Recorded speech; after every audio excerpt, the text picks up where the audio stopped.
Welcome guys, just want to go over some modifications I did to my stock E28 strut housings.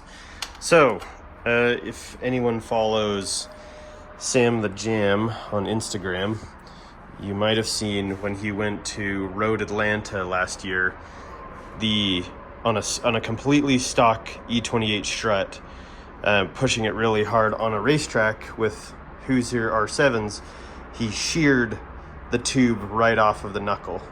So like this tube will just fatigue from the bending and it will just shear. So in order to kind of reduce that, I have gone in and I cleaned this up and fillet welded this all the way. So this back half is all fillet welded. And then I just got some like 1/8" steel gussets. A lot of companies sell these for like off-road racing, for roll cage reinforcement and stuff like that. And I just cut part of one up and basically braced the strut housing.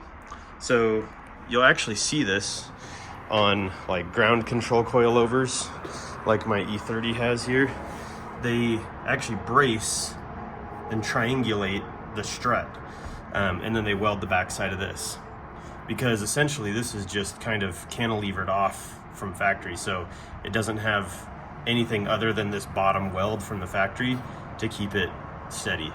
So basically, with that same line of thought, got junk everywhere, I just took one of these, cut the edge off of it, and then sat it in there, and this edge and that curve basically fit this almost perfectly.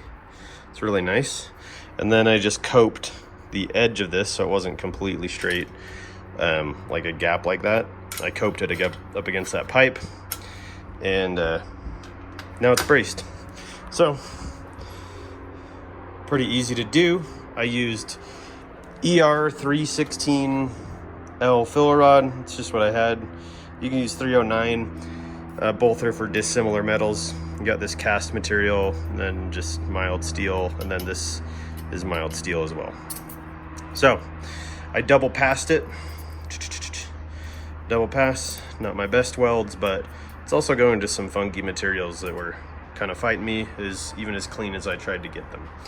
But anyway, it's a kind of an easy thing you can do that a lot of companies like Ground Control and other coilover companies do. So yeah, if you're interested, give it a shot. The next thing I'm planning to do is convert this into a coilover. I know a lot of people buy the coilovers from BC or whatever, and they're great.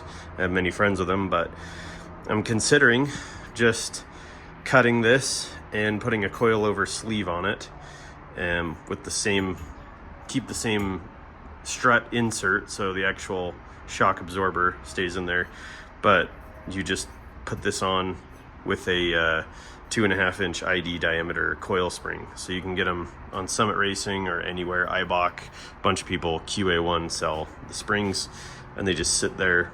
You just put a hat on the top of it, and you can kind of convert anything to a coilover. So I'll probably show that if I end up getting to it. Otherwise, we're just going to throw this guy back on and enjoy it for what it is. So anyway, that's what's happening in the shop today.